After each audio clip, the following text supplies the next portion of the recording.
সারা রাতের বৃষ্টিতে আমাদের ইছামতি নদী পুরো পরিপূর্ণ হয়ে গেছে।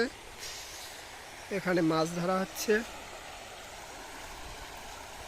দেখি মাছটা বেঁধেছে কিনা, হয়েছে কিনা। সেই সিস্টেম না, মাছ এখনো হয়নি।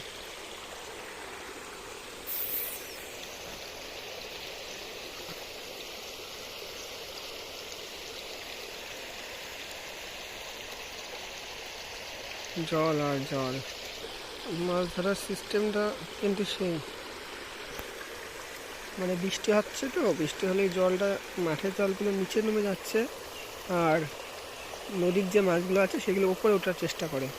তো এখানে দেখতে পাচ্ছি যে বাঁধ দিয়ে দিয়েছে, আর এখানে এই যে এই জিনিসটা হচ্ছে চৌকো মতো দুয়ারি।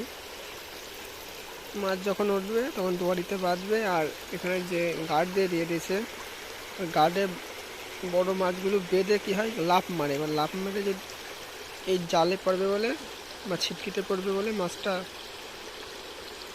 তার জন্য এখানে ছিটকিতে দিয়েছে মাছ ধরার জন্য।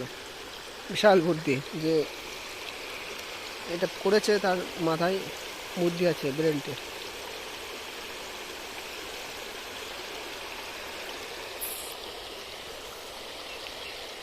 চলো আরও সামনে গিয়ে দেখাচ্ছে। আমাদের ওই পারে পারমদন ফরেস্ট আছে, ওই যে পারমদন ফরেস্ট, ওই পারটা পুরোটাই ফরেস্ট।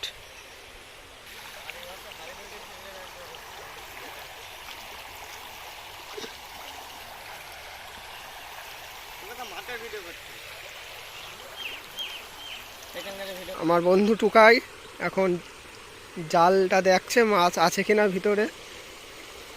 দেখি শোল বল আছে কিনা, কিছুই নেই, এক পুঁটি আছে। হ্যাঁ দেখাচ্ছি জুম করে, মাছটা দেখাও দিনি টুকাই, মাছটা দেখাও দেখি। একটা পুঁটি, পড়লে অন।